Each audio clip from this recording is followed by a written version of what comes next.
Bonjour, bienvenue dans votre rendez-vous chez vous. Nous sommes aujourd'hui à Vesoul, en Haute-Saône, dans un collège où nous allons aller à la rencontre de Yannick. Il est documentaliste, il est passionné par le vintage et il partage sa passion auprès de ses élèves. Nous allons aller à sa rencontre. Bonjour les enfants. Bonjour. Bonjour Yannick surtout. Bonjour. Nous sommes dans un univers particulier. C'est quand même rare les CDI vintage. Oui, alors en temps normal, on est habillé normalement, on utilise des ordinateurs. Mais au niveau de la déco, c'est vrai qu'on n'y est pas allé de main morte, au niveau années 60-70.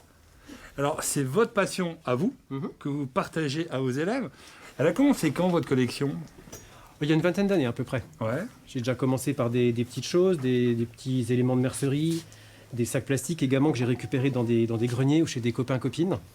Puis ça s'est jamais arrêté. Alors d'autant plus, il y a les années 70, vous avez perduré la marque Prise Unique. Parce que Prise Unique, ça fait partie de l'histoire du pays. Alors de l'histoire du pays et puis beaucoup de l'histoire de Vesoul aussi. Parce Ouais. que c'est un magasin qui a très fortement marqué la ville.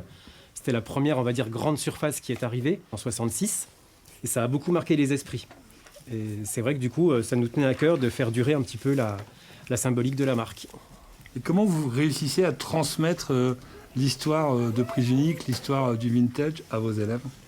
Tout simplement par les objets qu'on met un petit peu partout, les objets colorés, les vêtements aussi, qu'ils aiment bien porter de temps en temps. Alors d'autant plus, votre collection, vous auriez pu la garder chez vous. Alors pourquoi l'emmener justement vers vos élèves ? Moi, l'idée, c'est qu'elle vive. Si c'est pour qu'elle soit dans mon grenier, ça m'amuse pas. J'ai envie qu'elle bouge, qu'elle sorte, qu'on la prenne en photo, qu'on la regarde. Ça passe bien parce que ce sont des couleurs très très vives. C'est une époque un peu pop et ça passe bien auprès des jeunes. Qu'est-ce qui te plaît, toi, justement, dans ce que Yannick te propose ? Je vois que tu as une belle chemise. Le style du CDI, j'aime bien. Ouais. Moi, j'aime bien parce qu'il y a beaucoup plus de couleurs. Et j'aime bien leur mode. Ouais. Et puis, oui, leur tenue. Alors, vous, quand vous venez au CDI, vous êtes toujours habillé avec votre salopette ? Alors, j'ai pas toujours la salopette. Mes collègues me disputent en salle des profs si j'ai une chemise toute simple. Oui. Il faut que j'ai des fleurs, il faut que j'ai du orange, que ce soit bariolé. Sinon, je suis verbalisé pour excès de sobriété. Est-ce que ça vous aurait plu de vivre en, 75, 76 ?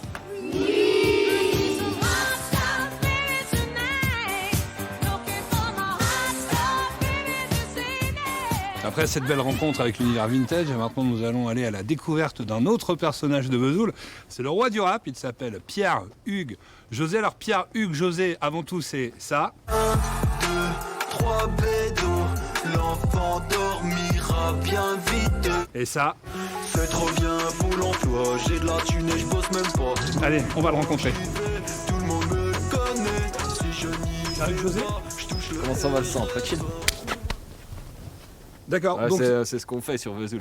c'est vous le Rappeur. roi du rap. Le roi du rap, il y en a qu'un ici. Il y a D'accord. Jules à Marseille, il y a Booba à Paris, puis moi je m'occupe de Vesoul quoi. Tu veux Ouais. visiter un peu là? Allez, on y va. Allez, on y va. On arrive en ville là. Attends. Ouais.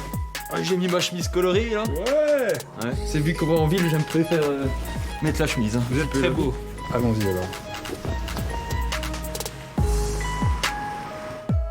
Comment c'est les ré? Tranquille. Vous le connaissez bien alors ? Comment on pourrait le décrire ?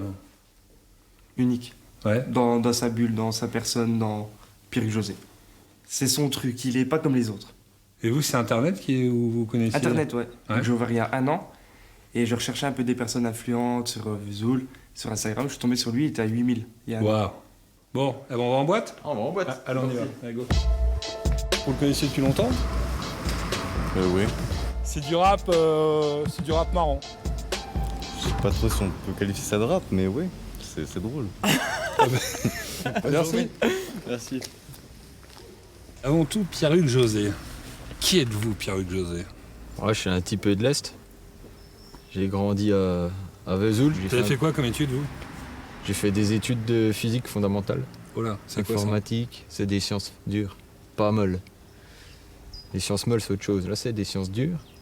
Et un doctorat en neurosciences. Ah oui, quand même. Mm. Vous avez vu les études que vous avez, ça n'a pas surpris vos proches quand vous avez choisi de faire ce que vous êtes aujourd'hui, c'est-à-dire le roi du rap ? Il y a la passion et la raison. Ouais. Et moi, j'ai toujours apprécié les sciences, mais je trouvais que de temps à autre, ça devenait un petit peu trop cartésien, un peu trop carré, un petit peu... Alors que la musique, le rap, c'était jamais pareil. C'était un petit peu comme un exutoire, un jardin secret. Ouais. Et ce jardin secret, je me suis dit, pourquoi pas un petit peu laisser entrer les gens petit à petit, pour qu'ils voient à quoi ça ressemble. Vous êtes heureux? Ouais, trop heureux. Arrête Timothée, des fois je me demande si t'es con ou tu le fais exprès. Moralité, peu importe qui t'es, avec qui t'es ou ce que tu fais, veille à ce que ta con soit en sécurité. Voilà, c'est ainsi que se termine votre rendez-vous chez vous avec de belles rencontres avec Yannick et avec notre ami Pierre Hugues. Il ne reste plus qu'à vous souhaiter une bonne soirée sur France 3. T'es foncé,